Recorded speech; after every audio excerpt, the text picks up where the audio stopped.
시청자 여러분 안녕하십니까. 지금부터 청년의 안보정론을 시작하겠습니다. 자, 이번 시간에는요, 지금 경남 쪽, 경남이니까 뭐 영남이죠.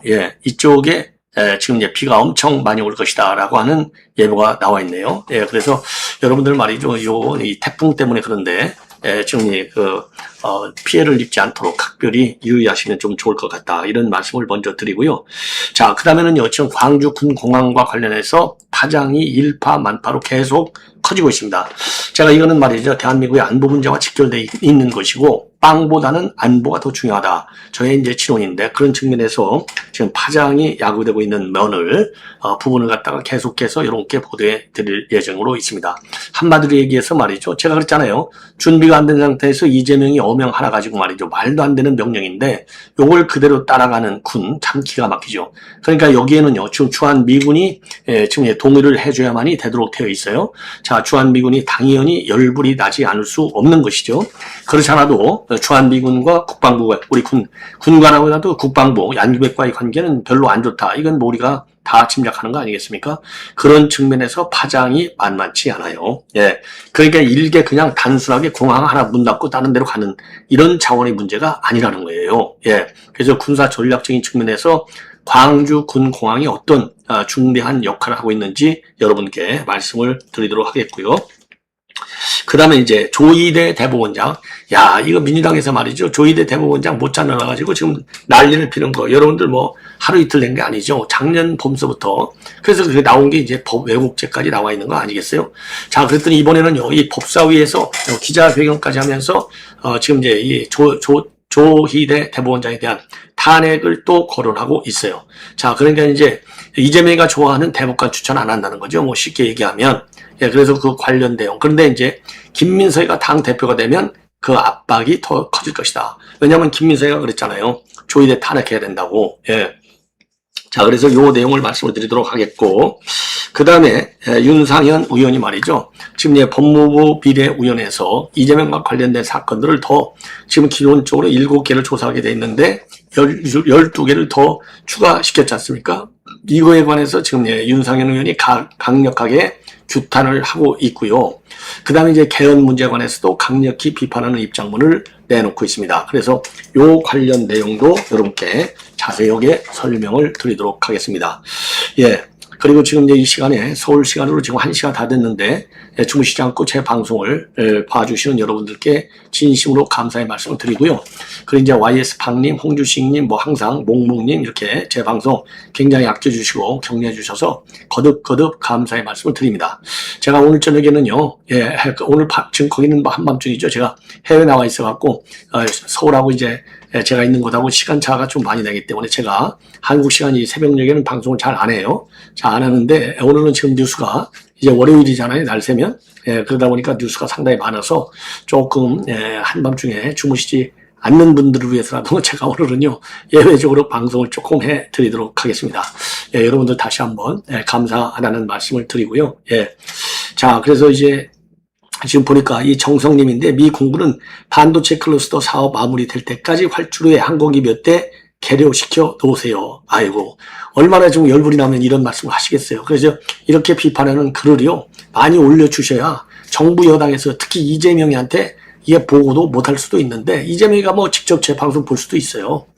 그래서 이거는 활주로, 그러니까 이제 그냥 광주 군공항의 이 복합한, 왜냐하면 제일 중요한 것이 광주 군공항은요, 조종사를 아주 막 숙달된 이 조종사로 이제 훈련하는 그런 이 공군 기지로서의 역할도 하지만은요, 유사시에 미 증원 공군이 와서 이 기지를 활용해야 돼요. 그러니까 전략적으로 굉장히 중요한 그런 역할을 하는 기지인 거예요.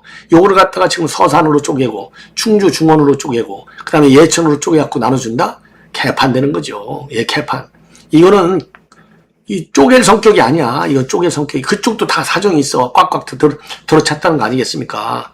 기가 막힌 거예요. 이게 그러니까 얼마나 이재명이가 말이죠, 국군 통수권자 아니에요? 얼마나 무능하고 무식하면 그런 식의 계산을 하면서 요 군 기지공항 2028년도까지 다 비워내라는 거 아닙니까? 그래서 본래 무안으로 가려고 하는데 무안에서도 이걸 좋아하지 않는다는 거 아니에요.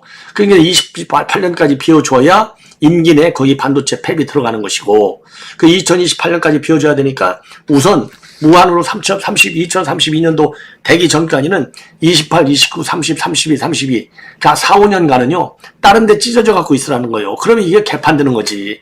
그렇지 않습니까? 다 모여갖고 해야 제대로 지금 효과를 내는 군사 기지로서의 역할을 내는 건데 세계로 3분의 1을 하니까 도대체 광주 공항에 전투기 주차시켜 놓으시면 공항 이전이 안 될 듯. 참 여러분들 좋은 의견이시네요. 이게 바로 우리 국민들의 분노이고 걱정이에요. 그래서 이런 글을 많이 올려주십사. 제가 그래서 당부 말씀을 드리고. 근데 뭐 지금 이 시간은 또 주무시는 시간이니까 그냥 뭐 눈으로 제 방송을 들어주시는 것만으로도 고맙기도 하고요. 뭐 댓글 달기가 쉽지 않은데 안 주무시고 이렇게 댓글을 달아주시는 여러분들께 진심으로 감사의 말씀을 드립니다. 자, 그러면 말이죠. 이 딱딱한 얘기 천천히 하고요. 지금 이제 이 남부 지방에 대대적인 비가 온다는 거예요. 이유는요. 중국과 일본에 싹 썼던 이 태풍이 소멸하면서 남긴 수증기 덩어리가 우리나라 쪽으로 오다 보니까 비가 이렇게 지금 많이 온다고 합니다. 특히요, 상하이 부근에서 발달한 저기압이 서해상을 통과한 뒤에 우리나라 전역을 뚫고 지나가면서 지금 17일까지 비가 많이 내린다. 자, 그래서 예상 지금 강수량을 보면 상당하네요. 중부지방은 20에서 60mm, 전남 광주는 50에서 100mm, 전북이 30에서 80mm, 경남 남해안하고 지리산에서 100에서 200mm, 그리고 부울경 지역이 50에서 150mm, DK가 50에서 100, 그리고 제주도가 30에서 80. 지금 어마어마하네요. 자, 그래서 지금 여러분들 말이죠. 정말 조심하셔야 되겠고, 피해를 입지 않도록요. 그리고 이미 남부지방에는 비가 많이 내렸다고 합니다. 이미. 자, 그래서 제주도는요, 한라산을 중심으로 해서 180mm 넘게 비가 왔대요. 어마어마하네요. 그리고 전남, 광주, 해남에는 178mm, 목포가 160mm, 영암이 149mm. 어마어마하게 내렸어요. 경남, 사천, 하동도 90mm, 남해 산청도 73mm.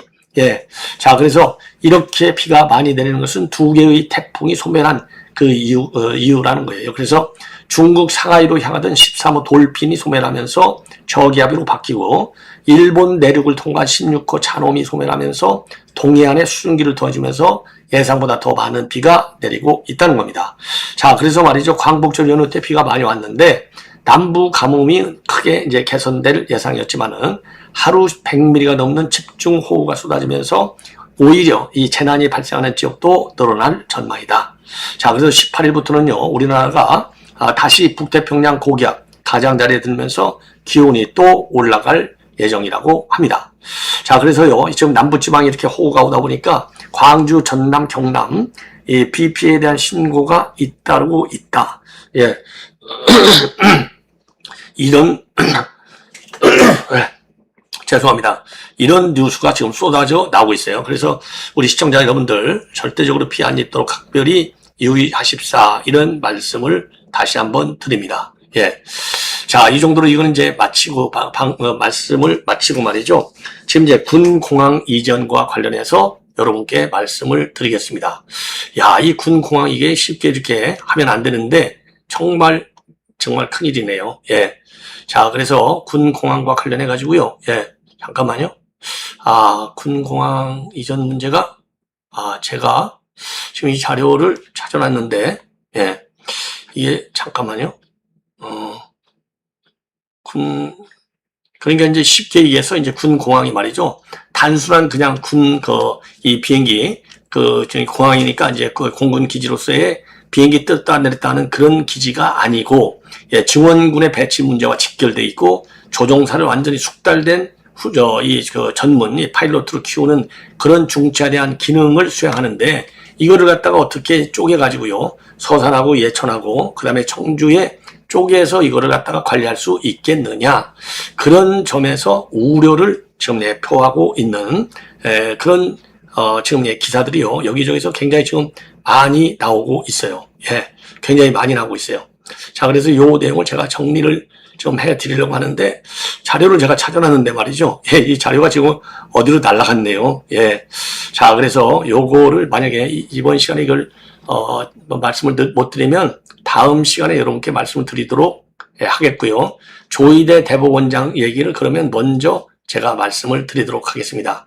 조희대 대법원장과 관련돼서는요, 여러분들 잘 아시다시피 이미 뭐 오래 전부터 난리가 났었죠. 예, 그래서 이번에는요, 지금 이제 대법관 후보 제청하는 문제, 이걸 가지고 지금 난리가 난 거예요. 자, 그래서 요 관련 내용을 여러분께 자세하게 좀 설명을 드리도록 하겠습니다. 먼저요. 예, 그래서 지금 대법관 제청이 지금 단순한 이거는 행정지원이 아니라 지금 이재명이가 생각하는 대법관하고 쉽게 얘기해서요. 조희대 대법원장이 생각하는 그 사람이 달라요. 충돌. 자, 그러다 보니까 이제 조희대 대법원장이 아예 제청을 안 하고 있는 겁니다. 협의 과정이 뭐 중단됐다. 이렇게 봐도 괜찮을 것 같아요. 그게 누구냐? 노태학의 후임이 되는 거예요. 2026년도 3월에 노태학이가 퇴임했는데 지금 뭐 5달을 지나고 있지 않습니까? 자, 그래서 이제 본래 노태학의 후보로는 1월 달에 말이죠. 4명을 조희대한테 추천을 했어요. 대법관 후보 추천위원회가. 통상 추천회에 추천이 있으면 한 2주 정도 안에는 제청이 이루어지는 게 관행이라고 합니다. 근데 지금 뭐 5, 6달 동안에 재후임 제청이 지금 멈춰서 있는데 지금 보도에 나오는 걸 보면은요, 지금 이제 청와대 이재명이는 김민기 서울구법 판사를 선호하고 조희대 대법원장은 다른 후보를 염두에 두고 있다는 거예요. 자, 그런데 왜 그러냐? 김민기의 남편이 헌재 재판관이에요. 자, 그런데 김민기 부인인가요? 예. 자, 그래서 이제 부부간이 한 사람은 대법관, 한 사람은 헌재 재판관이 이거 말이 안 되잖아요. 그래서 안 된다. 예. 자, 그런데 이제 청와대가 양보를 안 하는 것이죠. 그리고 이훈구 대법관, 이훈구는 여러분들 잘 아시다시피 조국의 제일 절친이 이훈구 대법관 좌파. 예, 그래서 9월 7일 날 퇴임할 예정인데, 자, 그래서 지금 이제 전반적으로 나오는 시나리오를 보면은 요 이훈구 후임하고 노태학 후보를 한꺼번에 지금 한 명씩 서로가 이제 한 사람은 조희대가 추천을 실질적으로 이제 관심을 두고 있는 대법관 후보, 그리고 이제 한 사람은 이재명이 대법관 후보. 자, 이렇게 해서 지금 나눠치기 하는 걸로 나눠서 이제 제청하는 거가 아니겠느냐. 요 시나리오가 제일 강하게 거론이 되고 있다고 합니다. 예.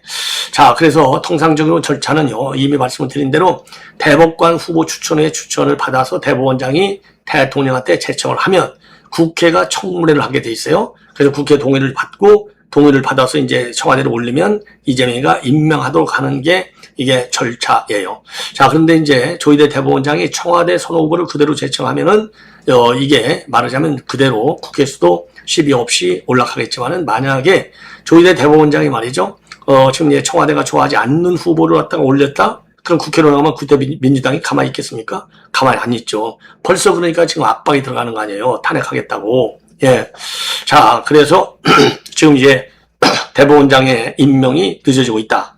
그러다 보니까 민당에서 말이죠. 지금 난리가 난 게 직무유기죄다. 그래서 탄핵하겠다. 이렇게 나오고 있어요. 아니, 근데 직무유기 지들 멋대로 직무유기라고 딱 정의를 해버리는 거가 되겠습니다. 그래서 탄핵을 하든지 아니면 법 왜곡죄를 적용하는지 해서 압박을 하겠다는 거예요. 자, 그래서 지금 이 법사위 소속 민주당 의원들, 그러니까 이제 민주당 조국당 의원들이죠. 법사위 김건희 등 내란 및 국정농단 사범 재판 지원하는 대법원장의 직무유기 반드시 책임을 묻겠다. 자, 그래서 한덕수와 이상민은 행정부 장관이죠. 했던 한덕수와 이상민에게 항소심 재판부는 각각 징역 15년과 징역 9년의 중형을 선고했고, 김건희 피고인의 혐의에 대해서도 2심에서 징역 4년의 실형이 선고됐다. 그러나 이미 하급심을 통해 입증된 이들의 범죄 혐의에 대한 최종적인 법정 판단은 미뤄지게 됐다. 상고심 선고법정 시한을 며칠 앞두고 전원 합의체 회부를 결정한 조희대 대법원의 그 책임이 있다. 왜 예를 들어서 김건희 판결 지금 1심, 2심 오세훈이 판결을 보면 이 법원 판사마다 의견이 다르잖아요. 그러니까 이 본래 소부에서 하려다가 당연히 전체 합의부로 넘긴 거는 지극히 당연한 거 아니겠어요? 그러니까 판단의 신중성을 염두에 두고 한 거예요. 잘한 거예요, 그거는. 그런데 이거를 갖다가 책임있다, 직무유기다, 이렇게 보는 여권의 인식에 상당한 문제가 있다. 이렇게 보지 않을 수 없는 거죠. 자, 그래서 지금 이제 조희대 대법원장에 그래서 이제 책임이 있다, 이렇게 책임을 지적하면서 상고심 처리 기한을 명백히 넘기게 된 이번 결정은 피고인들이 줄기차게 요구해온 시간 끌기 재판 지원 전략에 최고 법원이 사실상 동조하고 명분을 깔아줬다는 국민적 비판을 면하기 어렵다. 윤석열이 임명한 조희대 대법원장 자신도 취임 이후 줄곧 법대로 633 원칙을 강조하며 신속한 재판을 주문해왔다. 그런데 왜 지금은 자신이 그토록 강조했던 3개월 원칙을 깨버리는 것이냐. 이게 3개월 원칙이라는 게 말이죠. 모든 재판에 요구한 겁니까? 아니잖아요. 이것들이 여론을 왜곡하고 있어요. 선거심 재판을 633 지켜달라. 이거를 요즘 노태학 조희대 대법원장이 강하게 주장해 온 겁니다. 예. 자, 그러면서 세 가지를 요구하고 있어요. 내란 및 국정농단 사범들의 구체적인 전원 합의체 기일과 최종 선고 시점을 명확히 제시하라. 한덕수, 이상민, 김건희의 석방 기한 전 상고심 선고를 명확히 약속하라. 대법관 제청 당장 하라. 그러면서 말이죠. 조희대 대법원장의 책임은 대한민국 역사상 최초의 대법원장 탄핵 및 탄핵과 법 왜곡죄 처벌이 될 것이다. 자, 이게 얼마나 이게 문제가 있는 인식입니까? 아니, 직무유기죄가 성립하지도 않을 뿐만 아니라 탄핵 사유로 될 수도 없어요. 왜?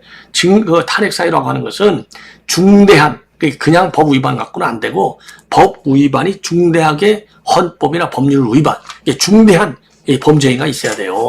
아니, 지금 이제 대법관 임명하고 싶어 하는데, 아니, 청와대가 이걸 뻐기는 게 문제인 거지. 웃기는 인간들이에요. 자, 그래서 이거는 탄핵 사유가 될 수 없다라고 하는 것이 제가 보기에는 법조계 일반적 여론이다. 왜? 직무유기라고 하는 것은 법령상 자기 의무를 의식적으로 방임한 경우에 해당되는 거잖아요. 근데 대법관 제청에 대해서는 추천의 추천 후 며칠 이내에 반드시 제청해야 한다. 식의 명시적 법정 기한이 없어요. 예.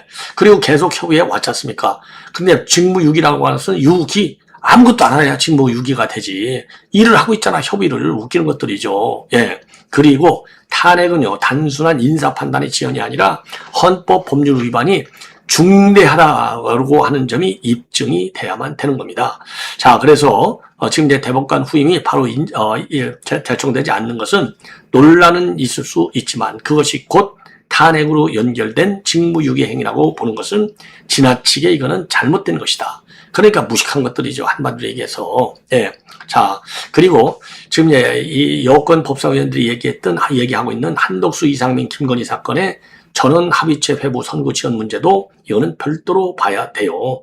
전원 합의체 회부는 대법원의 독자적인 재판권 행사라고 봐야 되는 거죠. 왜? 법리 변경 가능성이라든가 사회적인 파급력, 그리고 기존 판례와의 충돌을 진지하게 더 신중하게 심리하겠다는 것 아니겠습니까? 근데 이거를 갖다가 전원 합의체에 넘겼다는 것만으로 재판 지연하고 직무유기다? 웃기는 것들이죠. 예. 자, 그래서 이거는 재판 개입 정도가 아니에요. 이거 국회의원 이것들이 지금 탄핵받아야 돼. 진짜 이건 직권 남용으로 그런 논리라고 한다면, 예. 자, 그래서 조희대 대법원장한테 우리가 힘을 실어줘야 될 것이 아니냐. 자, 이렇게 판단이 됩니다. 예. 자, 그래서 지금 대법원장의 인사의 독립권 이게 얼마나 큽니까?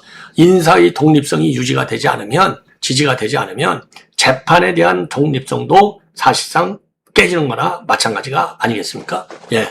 자, 그런 문제점이 있다는 것을 여러분께 말씀을 드립니다. 자, 그러면은요, 조금 전에 제가 말씀드린 대로, 지금 이제 광주 군공항 이전과 관련해서 여러분들께 이게 뭐가 정말 문제인지, 지금 어떤 내용으로 지금 되어 있는지 지금 일파만파로 지금 커지고 있어요. 예. 자, 그래서 그 내용을 여러분께 좀 쉽게 설명을 드리도록 하겠습니다. 자, 기본적으로 말이죠. 지금 2028년도 중순까지는 비워져야 돼요. 이 반도체 팩 공장 건설 때문에. 핵심은요, 뭐냐? 핵심은 활주로 이전이 아니에요. 단순하게 활주로를 따는데 이전하는 게 아니라 미군의 증원 문제, 그리고 분산, 그다음에 군수지원 체계를 통째로 재구축해야 한다는 문제에 직면하는 것입니다. 광주 군공항은 공군 1전투 비행단의 훈련, 작전 기진 동시에 유사시에 주한미군과 해외 미군의 항공기 전력의 전개와 분산을 지원하는 한미 공동 운영 기지 기능을 수행하고 있어요. 그리고 오산 군산과 같은 전방 또는 서해안 기지가 공격을 받거나 운용이 제한될 경우에는요, 미군 전투기를 광주로 분산해서 작전을 지속하는 훈련이 이루어졌다는 것이 지금까지의 관행으로 되어 있습니다. 자, 그리고 특히 말이죠, 이 F-16, F-22 해병대의 경우는 F-35P 예, 이런 전투기들의 전개 사례도 거론되고 있어요. 그리고 광주에는요, 특히 말이죠, 전쟁 비축 물자, WRM이라고 하는데요, 전쟁 비축 물자하고 항공유의 저장, 그리고 급유 설비와 같은 증원된 항공 전력이 즉시 임무에 투입되도록 지원하는 군수 인프라가 거기는 딱 존치되어 있어요. 자, 그래서 올 4월에 연합훈련 중에 이 기지에서 9만 1,000갤런, 약 34만 리터 이상의 항공유 공급 능력도 점검한 바 있습니다.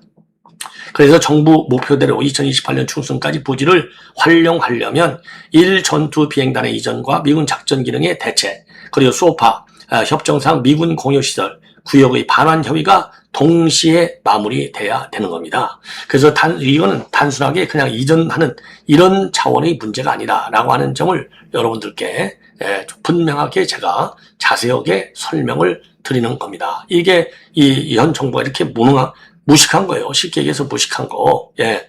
자, 그래서 이거는 단순하게 말이죠. 어떤 절차의 문제가 아니다. 예, 절차의 문제가 아니라 본질적인 안보 능력과 연계되어 있다. 이렇게 판단이 되고, 정책적으로 본다면 광주를 비울 수 있느냐 이런 문제보다도 대체기지가 언제 어떤 수준의 작전 능력을 확보하는지, 유사시에는 미 증원 전력과 분산 전력 운영이 끊기지 않는지, 그리고 소파 협상상 반환 협의가 실제로 언제 끝나는지를 공개된 일정과 검증 기준으로 관리해야 됩니다. 그렇지 않으면 산업단지 조기 추진과 연방 방위태세 사이에는 상당한 충돌이 발생할 수밖에 없다. 자, 이렇게 지금 판단이 돼요. 자, 그래서 이 내용을요, 조금 더 자세하게 여러분께 말씀을 드리면은요, 요 광주 군공항 이전 문제는 그래서 낡은 군 비행장을 옮기고 그 자리에다가 반도체 산업단지를 조성하는 개발 사업으로 볼 사안이 아니라는 거예요. 그래서 이 기지는요, 공군 제1전투비행단의 핵심 훈련, 작전 거점인 동시에 유사시에 한반도로 전개되는 미군 항공 전력을 받아들이고 작전을 지원하는 한미 연합방위의 인프라이기 때문입니다. 정부가 2028년 중순까지 기지 기능을 임시 이전해서 부지를 산업단지로 활용하겠다는 목표를 세웠지만 실제로는 항공기와 인력만 다른 곳으로 보내면 끝나는 문제가 아니라는 겁니다. 광주의 가장 중요한 전략적 가치는 유사시에 항공 전력의 분산기지 역할에 있어요. 북한의 미사일과 항공 공격 등으로 오산이나 군산처럼 주요 기지의 활주로와 시설이 위협받을 경우에는 한미 공군은요, 전력을 여러 기지로 지금 흩어서 생존성과 지속 작전 능력을 확보해야만 하는 겁니다. 그래야 될 거 아니에요. 예. 그런데 광주는 한반도 남부에 위치해 있기 때문에 상대적으로 후방에서 전투기를 수용하고 작전을 이어갈 수 있는 선택지로 기능해 왔어요. 그리고 실제로 광주 기지는 미 공군 해병대 항공전력의 전개 훈련 부대로 사용돼 왔습니다. 자, 그래서 미 공군 F-16과 F-22, 미 해병대의 F-35B와 같은 전투기들이 이곳에서 연합 훈련을 실시했고, 전투기가 착륙한 뒤에 신속히 연료와 무장을 보급받아서 다시 출격하는 전방 무장 급유 훈련도 이루어졌어요. 이것은 광주가 단지 비상 착륙용 활주로가 아니라 실질적인 전투 지속 지원 거점이라는 의미가 되겠습니다. 그리고 더 큰 문제는 활주로 자체보다도 그 배후에 군수 인프라가 되는 거예요. 광주에는 전쟁 비축물자 저장 시설과 항공유 저장, 급유 시설이 구축돼 있어서 해외에서 들어오는 증원 전력이 장비와 물자를 별도로 기다리지 않고 빠르게 작전에 투입될 수 있어요. 자, 그래서 올 4월 연합공중훈련 당시에 광주에서 9만 1,000갤런, 약 34만 리터가 넘는 항공유를 미군 항공기에 공급하면서 관련 능력을 점검한 것으로도 알려져 있습니다. 따라서 기지를 이전하려면 비행기 몇 대를 다른 활주로에 분산 배치하는 그런 방식은 부족하다. 대체 기지에 충분한 계류장, 정비고, 급유 탄약 지원 시설, 보안 통신 체계, 인력 숙소와 지휘통제 역량을 갖춰야만 돼요.